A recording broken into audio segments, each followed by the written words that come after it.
Hello, everybody, and welcome to the War Room. This is for the matchup, the middleweight matchup between Jared Cannonier and Robert Whittaker. Okay. First of all, I think it's important to state where they've come from because, as we all know, Robert Whittaker has moved up into this weight class. So when he first came into the UFC, he came through the Ultimate Fighter Smashers, and he won that unanimous decision over Brad Scott. And then he came into the UFC as a welterweight, and this is him against Colton Smith. And the reason I picked this one out is because not only is it a nice finish, but there's this lovely counter left hook, which we've seen later on in his career as well. He's got a very good lead hand, and he hangs it kind of low. Some people believe that it's more difficult to read a lead hand if it's coming up as opposed to coming out. I could be open to that idea. I certainly think it's faster if it's more relaxed on the lead arm, and I think that that's one of the reasons why Whittaker is very effective with it. He's very good at stinging that out, and he hops in with his lead leg. I'm going to talk a bit more about his lead leg. But this is Colton Smith after having a couple of really rough rounds and getting his face punched in. He comes crashing forward against Whittaker, and Whittaker checks him one time with the counter hook, bang, and Smith keeps running forward, trying close range, and then Whittaker nails him one more time while he's on one leg and knocks him down, then follows it up. The reason I picked this out is because I also think it's quite cool that Whittaker was a welterweight that moved up to middleweight. Oh, I forgot to record it. Well remembered. It's all right, we're not drawing anything yet, have we? We'll start from there. Okay. Always forget something. What was it, the comment? Dan, technical difficulties hardy. I can see that. Okay. So that's the knockdown I was talking about. So as he's rushing forward here, he's catching him with that lovely check hook on the way in. Bang. That will make an appearance a bit later on in the show, and I'll point out why when I bring it back in. But the lead hand for Rob Whittaker is a big key. He's very fast. It's very easy to sting people on the way in. He's got a very good replacement. He's got a wicked lead jab, and his left hook is as good moving backwards as it is going forwards. On the flip side of this matchup, we have Jared Cannonier, who started his UFC career as a heavyweight. My friend, it was over. It was definitely over. I love this. He's like wandering around like a drunk in a pub. Okay, so back on track.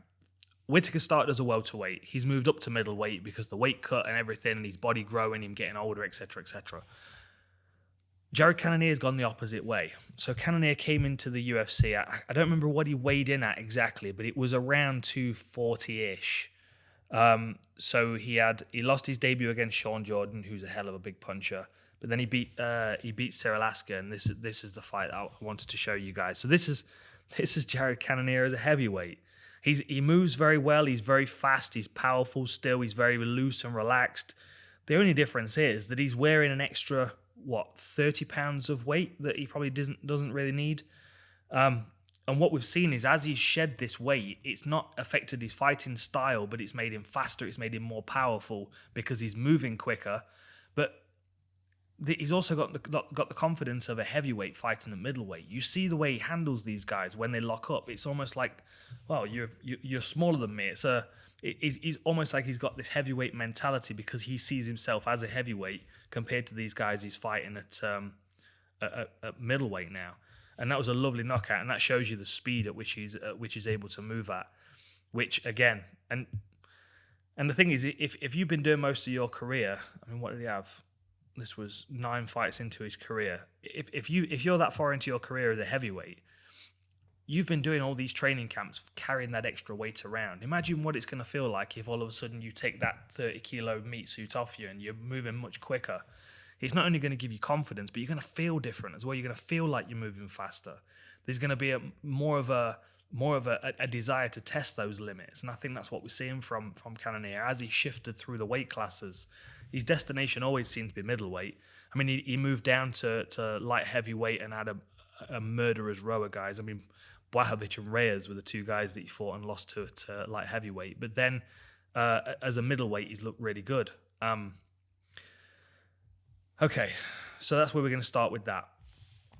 So both of these guys obviously coming from different ends of the spectrum, a welterweight and a heavyweight, now meeting. There are characteristics about both of these games. Robert Whittaker, being a fast fighter coming up to middleweight, was smaller and quicker. Jared Cannonier, being a bigger guy and stronger, as he's lost the weight, he's become more explosive and more powerful, but he doesn't seem to have lost anything as far as his speed goes. If anything, obviously, his speed's been exemplified by the fact that he's now, moving around in a much smaller frame. The first time Whittaker moved up to middleweight was a real question as to how he was going to deal with the strength, with the pressure, and with the power difference, if there is in fact one. And the UFC matched him up against Clint Hester, who pushed him, tested him, especially that first round, like made him hustle, made him defend takedowns, made him cover up for big punches, forced him to skirt the edge of the octagon. But as the second round started to move on, and we're middle of the second round here, Whittaker's accuracy and speed and technique started to shine through, and although that was his first fight at middleweight, as he's progressed through middleweight, we've seen him have the same kind of benefits against his opponents. He's able to withstand that early attack. He's able to deflect a lot of stuff and keep himself safe, and then start to pick at them as the fight goes on. And a lot of them, especially because he's fighting guys that are so explosive. I mean, you look at the guys that Robert Whittaker's fought since he's been a middleweight. He's only fighting like explosive, powerful individuals.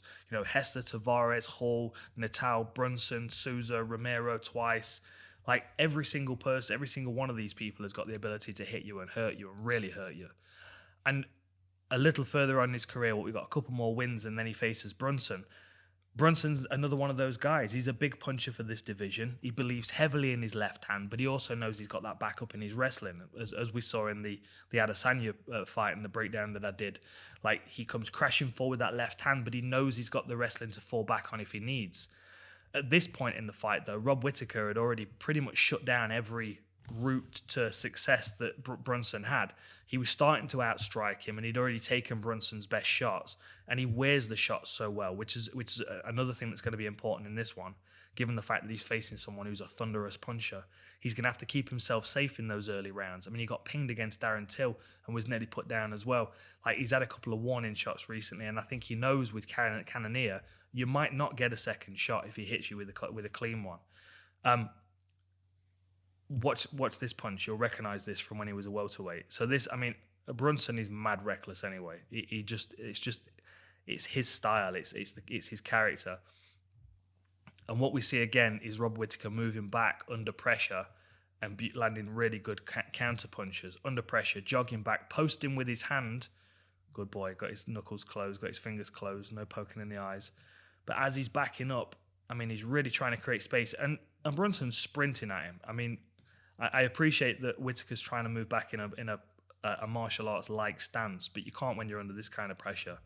And as Brunson's moving forward, here comes this left hook again. Braces that back foot. Watch how his left foot digs into the canvas. You can just see it on the edge of your screen. Bang. That is planted into the canvas. That's his anchor.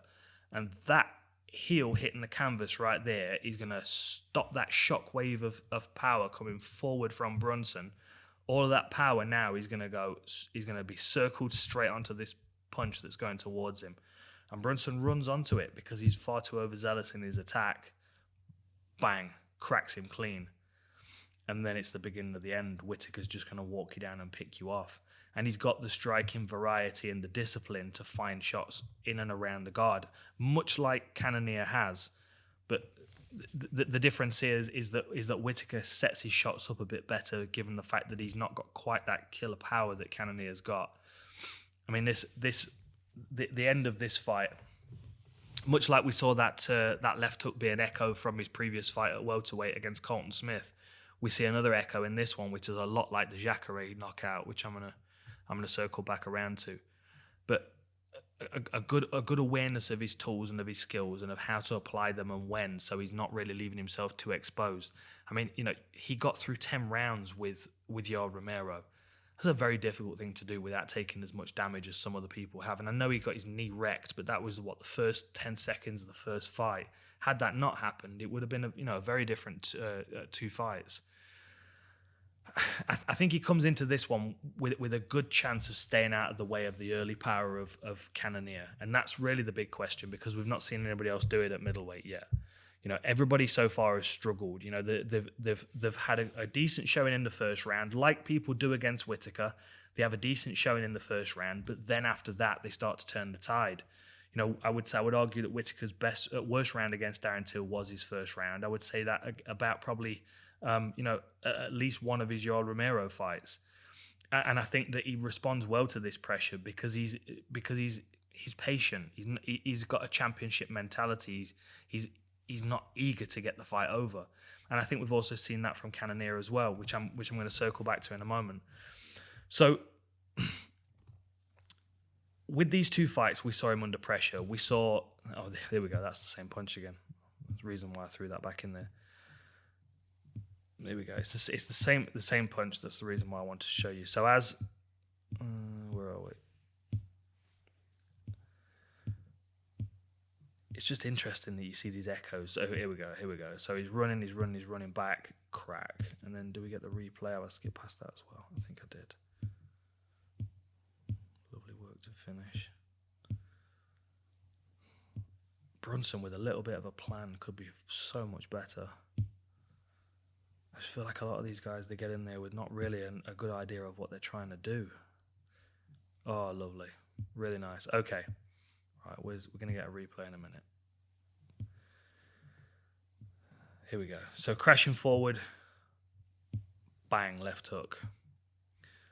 So similar to the Colton Smith one. So the thing is, if Jared Cannonier's trying to chase him down, if he feels like he's got him hurt, here we go.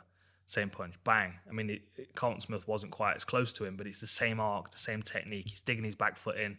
He's catching them as they're running forward. There it is again.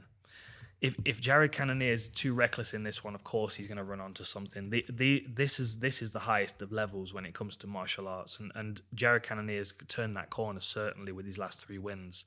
And I think with Robert Whittaker, he's got someone that can really, really test his striking skills.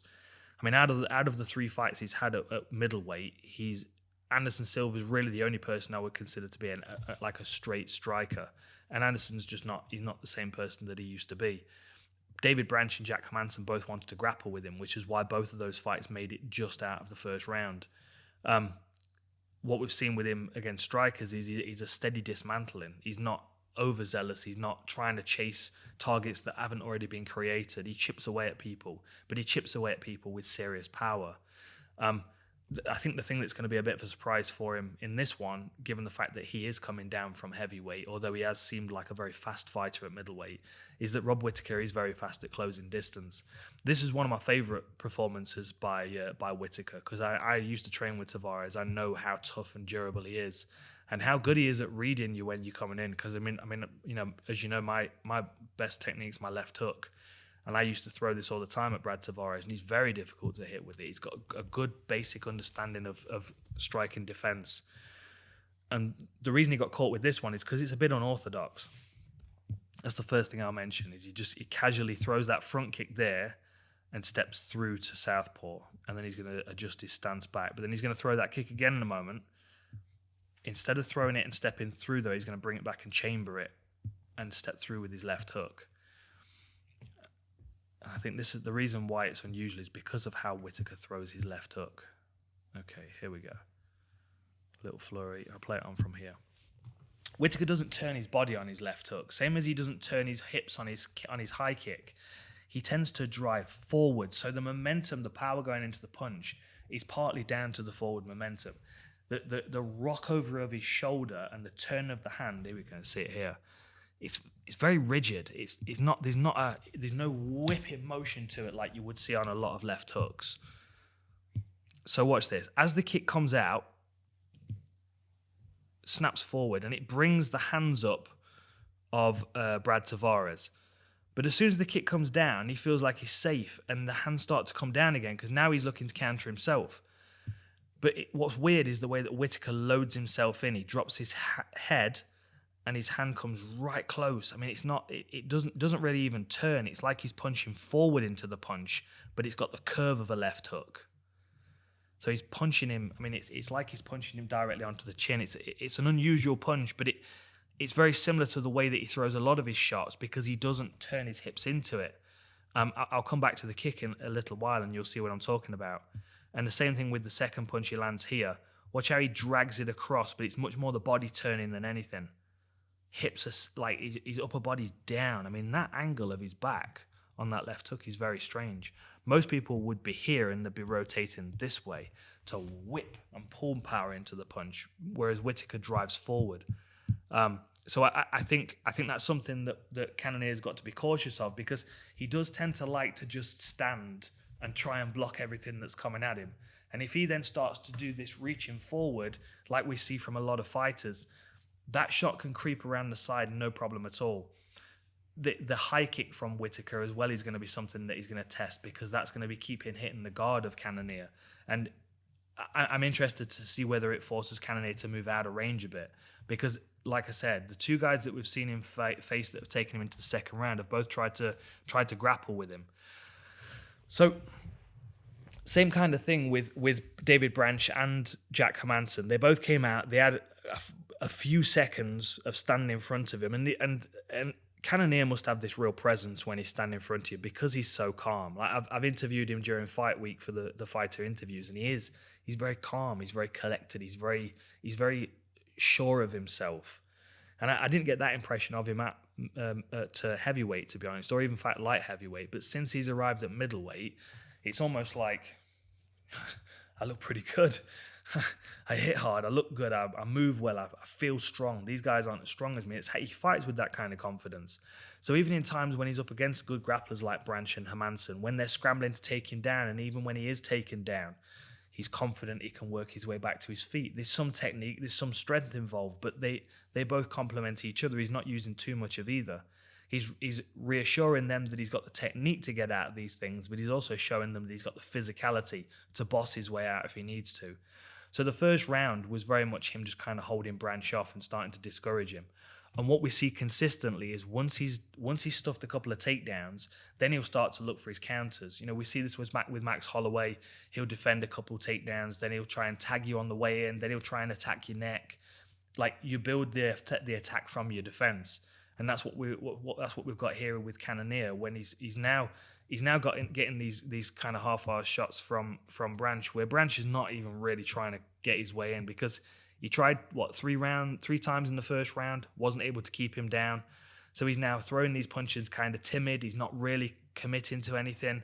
And when he goes for this takedown, I mean, I'll show you here. Like, as soon as he gets in, he's immediately discouraged just by this strong shoulder of Cannonier. As Cannonier's backing up here, Branch disengages and goes to punch. Lands a good little cuffing shot on the inside, but unfortunately, he leaves himself just in range for the big overhand that is considerably more powerful. And then Branch just curls up in the ball and wants nothing more of it. And I think we see that from a lot of people. Like, we saw it from Hermansson as well, and he can take a hell of a punch. Let me assure you, Hermansson can, he can take a punch and keep moving.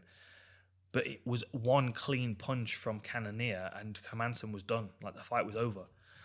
I'll show you. We're going to jump into that one in a second. Look at that lovely frame that he gets as Branch comes in. So his takedown defense is getting easier now for him, because he's not even throwing his full body into it. That's a single lead hook. I'm like, yep, I can stop you with one arm and footwork, but you're going to catch me on the way out. Let me show you. Bang. Lovely. Okay. Let's quick skip through. So the same thing again with Hermansson. Hermansson's got a great guillotine. He's got good neck attacks. He's got a very awkward striking game. That's a terrifying individual right there. He's the one to watch in this division. Okay, right. So as we go into the Hermansson fight, like I said, almost immediately Hermansson is on his case trying to work for the takedown. And Cannonier has to scramble a couple of times. He has to defend a couple of takedowns in this round as well. But he does the same thing again. He establishes a good defense, which is very discouraging for his opponents, because they get in there. Oh God, he's strong. I can't. Oh, I've taken him down. Oh, he's back up on his feet. And then there's that discouragement there. And then all of a sudden you stand in front of him and you throw a low kick and he checks it with his shin. And that kind of hurts. And then you throw a couple of shots and he just blocks them with his guard and doesn't even flinch. Then he starts landing his own low kicks. And this again is where we start to see people's games come apart a little bit, because when they can't take him down and when they can't put a hand on him that's going to hurt him, then they feel his power, and then there's a bit of a panic involved, and then that even further encourages them to scramble for takedowns. Great scrambles. I don't think he's going to need as many of these scrambles against Whittaker. I think this is going to be very much a striking exchange. But what these two fights tell me in particular, the Branch and the Hermansson one, they tell me that he starts out with good defense. He starts out keeping himself safe in that first round and trying to figure out what his opponent wants to do. And as soon as he's figured out how to shut them down, then he immediately starts to punish them when they're doing it. He's back on his feet here with Hermansson. And again, scramble, knee. Now Hermansson's kind of starting to come apart at the edges because the fight is not going his way. And then as we jump into the second round, I mean, he was hammering the legs of Hermansson as well, like properly turning his body. Nice little scramble here, back to his feet. I'll just play this through. So as the second round starts now, think about this fight if you're Jack Hermansson. Oh, nice low kick. So your lead leg's hurting. You rely on that because you're a movement-based fighter, but you also have a good neck attack if you can get a hold of somebody. He's tried a couple of times to take Cannonier down, and he can't hold him down and subdue him long enough to start attacking him. So then he's dealing again with the striking of Cannonier, which when he's throwing kicks and he's blocking them like that, it just shows you that you're up against someone that is confident in their defense as well as their attack. So this was all a bit rushed when it happened live. As I was saying with the David Branch fight, first of all, he thinks about takedown defense. Once he's defended the takedowns, if he doesn't have to scramble back to his feet, then he starts thinking, okay, now you're on your way in, I'm going to frame and I'm going to stop you. I'm going to underhook and I'm going to stop you. Or if he feels like he's going to be even more succinct about it, as they level change, he's going to throw the punch across their chin. Bang. I mean, he's stepping in and winding that because he knows if he pressures Hermansson with his lead hand, this lead hand's firing out towards Hermansson's face. He knows if he presses him with that lead hand, Hermansson's going to level change. Because does he want to be in a striking exchange with Cannonier? Absolutely not. So the anticipation allows him to catch him across the chin and then just push him off.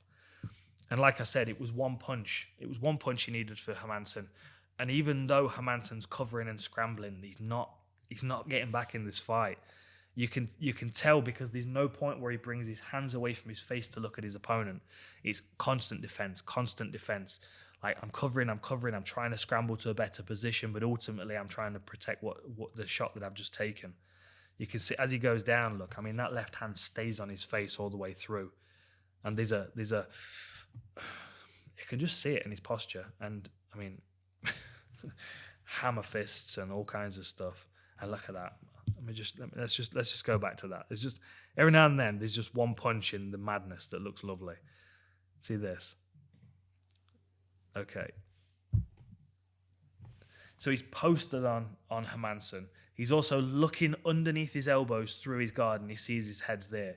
If he comes down with a hammer fist, he's landing on guard. If he comes over the top, he's landing on guard. But there's a little avenue just there. And watch how he picks his shot. Bang. I mean, you can even see Hermansson's head and body go back after the punch. It's like old school martial arts. We used to do like these self-defense drills. And you go bang, and you block. And then you always finish with a shot on the floor. That's what that looks like. That's the finishing shot right there. Don't be stingy with your bullets, as they say in Zombieland. It's a really nice finish, but it was the one shot. Bang! It's the one shot. Clean as Jack Hermansson was level changing, caught him across the chin, made the most of his momentum moving down, but anticipated he was going to be there because he'd already tempted him with the jab.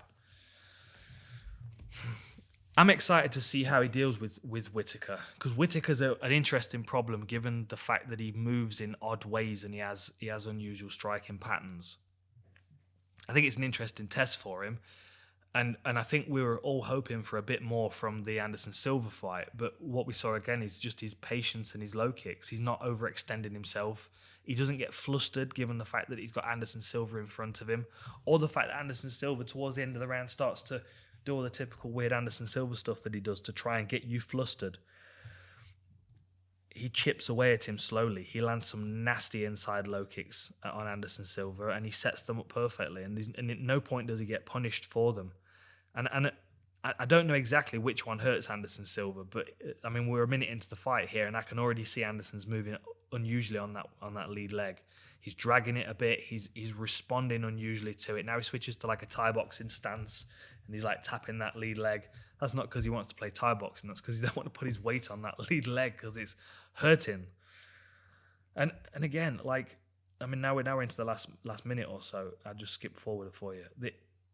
He's still working that inside leg, but in this last minute, this is where Anderson's starting to realize that he's taken too many low kicks. He's now hurt. He's got 2 more rounds to go, and he's lost his first round. You can see he can't put weight on that leg as he moves forward properly. This is the benefit in attacking the legs. Not only does it slow your opponent's movement away down, but it also slows their attack down. I'll just show this in slow motion. Watch the way Anderson puts his weight on his lead leg when he steps forward with this hook. Lovely. Steps in, tags him with the hook, and then misses that. But you can see the discomfort as he's putting his weight on that lead leg. It's the work's done. The money's in the bank. And last minute, Anderson's like, okay, I think I can steal this round with some weirdness, and then we get some kung fu out of Anderson Silva. But just doesn't fluster Cannonier. Patient, confident to go into the second round, not in any particular rush himself. Cruises here and finds one more shot that was the necessary one to end the fight. I mean, Anderson does such a good job of covering, but I can see he's moving timidly on that leg. It doesn't look comfortable. That didn't look comfortable. He overextended on that kick because he didn't twist on his leg properly. Kind of falls across, look. I mean, that's very unlike Anderson Silva to lose his balance like that. It just shows that muscle's not responding. It's a very odd choice as well. Watch this inside low kick, though. Oh, just buckles the leg. And Silva, of course, he's going to try and defend himself when he lands. But as soon as he knows the fight's done, there's no more pretense. You can see the pain. And the other thing you have to bear in mind is Anderson Silva he's had his leg broken throwing low kicks before and having it blocked. There's going to be a timidity in blocking these kicks. I mean, Jared Cannonier is thundering those kicks in. At no point does Anderson Silva block it with his shin, because maybe he thinks he's going to end up in 2 pieces again. I mean, you know, these are all things that are going to play into the mind of Anderson Silva, given his history. But an intelligent approach from Jared Cannonier, also knowing Anderson Silva's history. Be calm, be collected, don't give him too much respect, and beat that lead leg up and slow him right down. I think it was a very professional approach from Jared Cannonier. But unfortunately, we've seen him fight one high-level striker that was past his prime and stop him in the first round. So we didn't get too much out of that aside from a very clinical performance. And then we saw him fight 2 guys that really wanted to grapple with him. And as soon as their grappling was denied, then their striking starts to come apart anyway. So we're not seeing him fight any really like clean strikers, anyone that's gonna really test the lengths of his striking game. And I think Whittaker might be that guy. I don't unless you match him up against, you know, an Izzy or a Till. I think Whittaker's the guy, especially given the fact that he's quite unusual the way he moves. Okay, I'm gonna finish on this fight because I was talking about the high kicks earlier. So Jacare has got a very consistent game. He's excellent on the floor, as we know, which discourages most people from taking him down. But Jacare is also happy to stand and trade shots with people until they decide to take him down. He's not always chasing the submission, even though he is excellent on the ground. So in the first round, he chased it a few times, and Rob Whittaker did a great job of keeping the fight in his range. Then he cracks him with that big right hand over the top. It's important that it was a right hand. When he realizes that Jacare is not rocked enough to get the fight finished, he gets out of his guard. I'm not tangling with that nonsense. He's very good on the ground. So he goes back to his striking game, but he's already established now in Jacare's mind that right hand is a danger. So what we see is Jacare either shooting or circling away from the right hand. Now Whittaker, like I talked about earlier with that lead hand, you see how he keeps stinging that out there? What he's going to try and do is force Jacare to move the opposite way. I talk about opening and closing doors. Whittaker wants to close this door here. He wants to force Jacare to move in this direction because that moves towards his right hand and towards his power kick, his right leg. in case you couldn't tell which one his right leg was from there. Jacare is aware of this. Even though he's been rocked, he knows exactly what Whittaker's doing and where his strengths are. There's no denying that lead hand of Whittaker is a good weapon, but it is largely to set things up. I say that the left hook's got killer knockout power. In this scenario, it's largely to set it up. He's not trying to knock Jacare out with this kick, with this left hook. He's trying to catch him with the kick. Okay. As I said, it was important that he knocked him down with the right hand, because now as Jacare's been forced to start moving back towards this direction, see, Whittaker cuts him off here. Where are we? Steps across and cuts him off. Now Jacare starts to feel this door being closed, and us from our camera angle, we can kind of feel it as well. And Whittaker's just going to step across, just shift across, and that's going to force Jacare to start moving towards the direction he doesn't really want to. But he's aware of the right hand from Whittaker, so he blocks it, because that's what caught him at the start of this round. So he blocks the right hand, and he tries to counter with a hook of his own, to which Whittaker's out of the way. Right hand out of the way of the hook, but he blocks the right hand, and then he drags the hook. Okay? Then we're going to continue on. And almost immediately afterwards, Whittaker's going to do this very similar motion where he's going to throw as if he's going to throw his right hand. And we're going to see a similar motion again from Jacare. Here we go. So the right hand looks like it's going to go. We see Jacare covering up. Jacare's covering up, and he's leaning, and he's going to start dragging with this right hook again, because he's trying to counter Rob Whittaker as he's coming in. And as he starts to drag the right hook, you can see the blocking arm comes down. He gets a foot right side of his head, and fair play to him, he eats that, he takes it. But the pattern's been laid now. Whittaker knows that vulnerability, and he knows that Jacare is not learning because he's still circling in that direction. Right, we're going to skip forward a little bit. So this is now more towards the end. Still same thing again. The lead hand in this scenario is trying to circle Jacare more towards the power techniques. Maybe because he's got such a hard head, he takes a shot. But this might be something that Whittaker was planning it originally anyway. See, we go the same thing again. So he's going to throw the kick. He's going to come over the top, but he's circling him towards that side. Jacare's still going for that long hook. He's still leaving his head vulnerable on that side as long as Whittaker can get a foot up there. And then we're going to see the feint one more time. Feint comes. And the hand comes up. You can see the arm flaring out as if Jacare is going to circle this over and crack him again with the right. And bang, catches him clean on the side of the head. A follow-up, nice bit of ground and pound. And he's got very good stacking ground and pound as well. He's very good at driving into his opponents and driving all of his weight down into the punches. And as I said before, the kick that he landed on Brunson, very similar. Okay, there's the replay. There he is. Okay. So watch. It's even easier to see it in the replay because you can see the right hand fire out. And it's what forces Jacare to get his head off the center line and move towards the kick. Let me see. Let me just see if I can. As the right hand comes out, he slips his head off to the line and into the kick. Really nice setup. Lovely work by Robert Whittaker.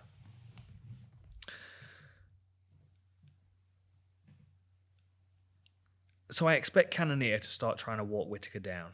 I expect Whittaker to be on his toes a bit more and trying to move around and test the guard and the range of Cannonier and see where he can find holes in his game. See where he can make him bite on, maybe pull his hand away and catch a jab and then sneak it around the side, or maybe you can set him up for one of these kicks as he's circling along the fence.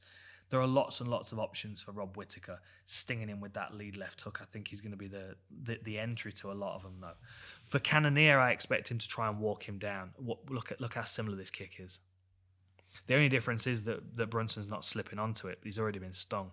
I just thought I'd throw that in there at the last just to show you that similarity. I like to see fighters use the same technique and apply them differently and to a greater effect.